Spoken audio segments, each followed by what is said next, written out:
Hi, this is Jack from Alpha Charts with a state of the market video. Today is May 20th, 2023. Before we get started, this video is for informational purposes only. These are not recommendations to buy, sell, or hold any stock or security, and I may hold positions in some of the equities mentioned. Know your time frame and risk tolerance. Thank you all for watching this video. You'll find me at AlphaCharts365 on Twitter. A couple of quick announcements. We'll start here. My friend Matt has done a reality-based trading course. This is a soup to nuts, start to finish type of trading course. It's broken down into 40 different modules, or 39 separate modules. If you're interested in just really learning about again, trading from beginning to end, you check out tradingequilibrium.com. That's again Matt's website if you're interested in this course. Second note is Earnings Whisperer has an amazing infographic they put out each week, and you see the earnings coming up for the week. It's not everything, but it's the big ones, and you see it's a big retail week, right? So that's what's really happening this week is a bunch of retail, Costco, Best Buy, Lowe's. So there's a bunch of retail stuff happening this week. So just know your earnings dates. Okay, let's get into the charts. So S&P 500 SPX, and this was a really wide and loose consolidation. It resolved higher. That's awesome. Good. Resolved higher on Thursday, came back. We could call this a retest. Maybe it comes retest again, but I think this is a level, right? We said 4180 to 4200 was, the level to watch. We are right in that range. So I think as long as 4180 holds, and even more importantly, these moving averages that are now all rising and aligned bullishly, I think as long as it holds, we have to lean on the bullish side for the S&P 500, right? So we break it now. If this area fails, this could end up being a false breakout, right? And then there's a different situation completely, and we'll know real early next week. But on this pullback again on Friday, it was slightly lower volume. These 2 days were higher volume. I mean, that bodes well for the move, right? I'm going to take this arrow out. Didn't quite make it up to the trend line, but the idea was if it does hit the trend line, it may reverse, retest, and on that reversal, where does it hold? Does it hold in this green box area and then start to move higher? That is by far the bullish scenario. So that's what we're watching on this one. On the week, you see the strong week up 1.65, and see all these wicks on the tops and the bottoms, right? And that is the part that it's not tight price action. This is very loose and wide price action, and it's the part that still makes me a little uneasy. I really would love to see a tighter price action or a sustained move in one direction, right? You have this price action here, the next week, it moves even higher, right? That's what I'd like to see. But 1.65 on the week, RSP, 0.95 on the week. So that is the divergence that continues. Also, if you see this chart, it looks way different, the equal weighted S&P versus the cap weighted, right? This chart is priced underneath. Oh, actually, that's on the week. Let me go to the daily. Yeah. So it's basically right at all of its moving averages bunched up together and flat. That's where we're at with this one. And if you notice, all the moving averages are literally in one spot. We could look at that 2 ways. The first way is you could say, they're not rising, they're just flat and straight across, and that's indecision. The second thing is that it could create some sort of potential support resistance area that you can manage risk against. Now, I don't trade the RSP. I use it more as an indicator, but that's a place where you can say, okay, above it, we're bullish, below it, we're bearish. I think the RSP versus SPX is the indicator that I like to watch. And you can see it's still declining. And listen, we're not going to fight price, right? But this, again, I would really want to see this start to flatten out and move sideways for me to, again, just feel more comfortable being bullish. At the end of the day, if price continues to move higher, we respect price and that's all good. But it makes this pullback a little more suspect if it's going to continue or not. And again, there's a lot of noise out there and FUD out there, and from debt ceiling talks to Fed talk to all kinds of other macro stuff. And I don't pay attention to a lot of it, so I'm sure you all know more than I do as far as what's going on and what there is to be afraid of. But there's a lot of it out there, as always. So we'll see. Let's look at Qs. So here's Qs, super strong, came out, busted out strongly, good volume on this area. We did have that little bit of pullback, but this is nothing, in my opinion, to be concerned about. Normal price action. And so this was kind of the base, right? Didn't really make a handle. Maybe you call this, it's not really a handle. I'm not sure what you would call this. But it's a base of some sorts.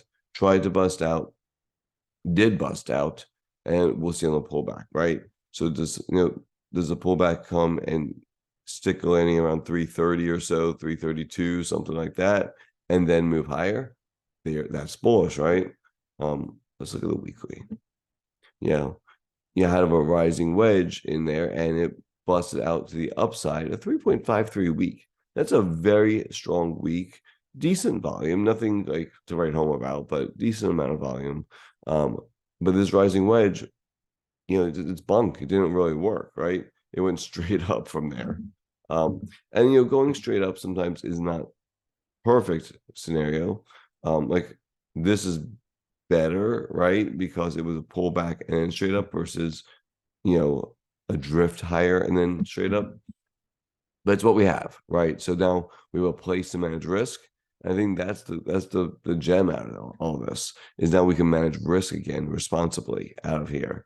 But yeah, 3.53 on the cap weighted on the week, and we had 2.51. So you see some underperformance.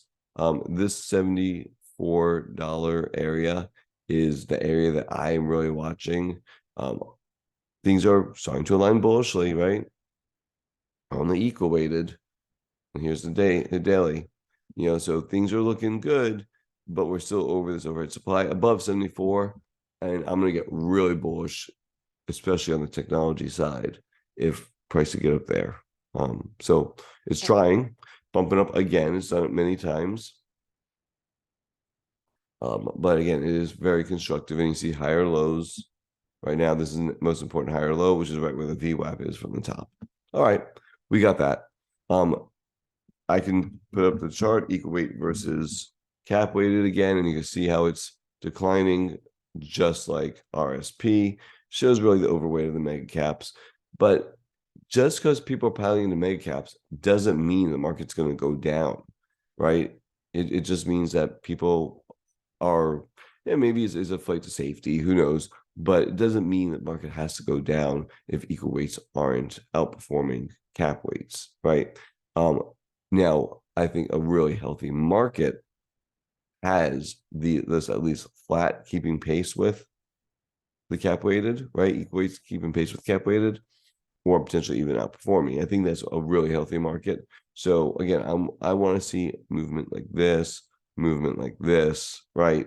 To really start to feel comfortable with what's going on in the market. Let's look at the IWM, because IWM was the weakest of all the charts that we were watching. And here's IWM, and it still hasn't broken out of its range area like the Qs and like the SPX. And the 200-day is still overhead and starting to decline. It's flattish to declining. And so that is the next major hurdle, I think. This 180 area, 181. That's the next major hurdle for the IWM. Again, constructive, yeah, kind of. I mean, not super constructive, but it's not breaking down, so that's a positive. If you notice differently too, on Thursday, the other indexes had accumulation days, and then there wasn't distribution right after. On the IWM, you had distribution right after Thursday. Now, Wednesday was much better in IWM. So again, it's kind of like, it's tough to tell, but we can see at this level, 180, we'll call it 180 to 181, right around where the 200 is. That's the next important level. If pricing get above there, then I think that we're in a much more bullish scenario. With price, below it, it's still kind of like, be a little bit on the careful just to make sure things aren't going to be, falling apart. Mid caps should look very similar to the smalls. They are. Price tried to get above the 200 and failed. Lower volume, though. That's nice to see on the mid caps. Lower volume on the pullback. And overall, trying to respect this trend line. Yeah, I mean, it's just going through a consolidation, and it's hard to get too excited under 460, but it's not doing anything wrong. So, I mean, overall, I think the indexes are looking constructive, right? They're constructive as long as SPX can hold the breakout for the most part, say above 4175, 4180, whatever. And the Qs, again, just kind of can stay above this, 334, 333 area. Those are, I think that's very constructive, and we have to look for things to buy as long as that happens. Below that, and this becomes false breakouts, and things get, really nasty really fast. So we have definitely levels to trade against. That's important. Looking at the XLF. So XLF held where it had to, came back, made a higher low here, right? I mean, compared to here, that's a higher low. And now is trying to turn around. That's positive, right? I don't care if XLF is leading. It just can't be breaking down, right? It can't be doing this. So right now it's not. So that's a positive, I think, going forward. Looking at XSD, this is semiconductors, had a fantastic week. So this is the equal weighted semiconductors, and it was up 8.63%. Like, that is phenomenal, right?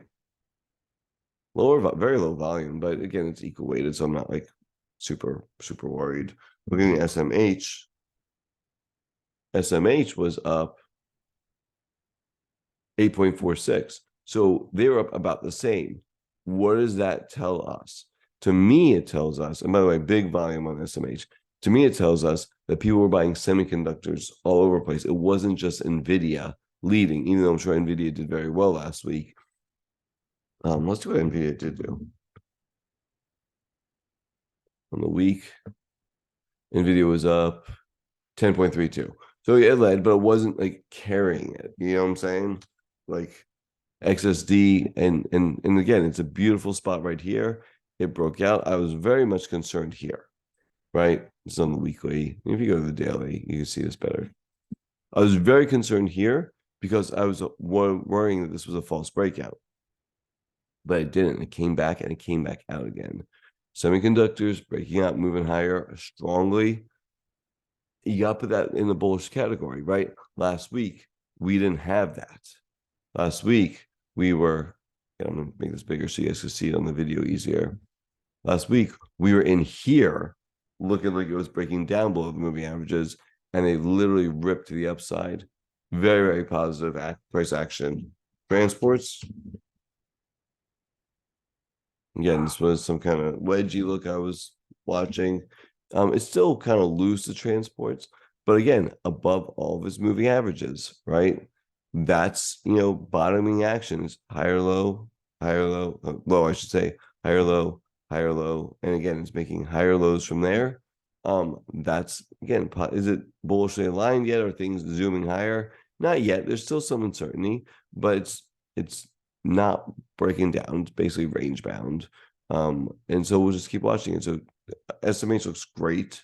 Financials are not breaking down. That's the positive. Transports, again, not breaking down. That's the positive. And then home builders, let's look at them. And here's home builders. And home builders trying to break out. It really couldn't. So we'll see where that goes. And look at that bearish outside bar right there. So if you're long home builders in general, I'd probably be careful going forward. That looks a little nasty right there. So home builders haven't broken out yet. So a mixed bag on the ETFs. XLF and financial semiconductors look okay. Semiconductors look great. Transports are with like financials, like they're and home builders haven't broken out yet.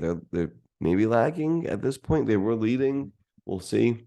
But that's a jobs indicator. So we'll see if this is going to indicate that jobs are going to get weaker or not. That's what I like to watch for a potential jobs indicator. And also, to build a home, you need durable goods, you need lumber, you need all kinds of materials, and so it really keeps the economy humming. And so if home builders are going down, I think we're in trouble. ITB is a pure play home builder ETF, and again, looks very similar. It had a great little cup and handle that here's your breakout. As long as we're above this area, I mean, it's not terrible, right? So again, the ETFs aren't terrible, right? They're not breaking down. They're not looking bad. So, they all have levels to watch. And so far, I mean, so that's a lot more constructive. Let's look at the internals next. Looking at the internals, first VIX. VIX 16.82. Again, it's still very low. As we know, it can hang out here for a while in bullish scenarios. So it's not terrible. But we do know that from this contraction, eventually will come expansion. We just don't know when, but just know that, again, it's in a bullish range and we will get the expansion. It doesn't always happen when we want there. There's no timing mechanism. And yes, it can go lower. Now, do I think it's going to get looking like this? I don't, because this was a different type of environment, a different market than this is. So, I think that this is the more likely scenario, even though I could be wrong. Looking at credit spreads. So looking at credit spreads, we have just not moving higher in a range right now. So it's not giving us much of a beat on anything. I mean, it's nice it went down, but it's still within a range. What else do we have here? Let's look at the put call ratio. Again, in a range, not giving us much of a signal. Let's look at percent stocks above the 50-day, up to 47. Again, slowly but surely, breadth is improving. That's a positive for sure. The value line geometric index, I'm just going to go through everything. It's holding up well. It's well above that 500 level that we talked about. Again, can it roll over? Sure, it could, but it hasn't yet, right? Let's look at gold, DXY. I'm sorry, not gold, dollar. Here's the dollar index. Again, 104 was the line in the sand. Above 104, I think things get much more bearish. Below 104, and I think we're okay. And we're below 104 currently, and 103-ish. So again, if it moves into 104 in a higher range, that would probably change my mind about how hard equities are going to have to work to move higher if the dollar is also rising. Then let's look at the copper gold ratio.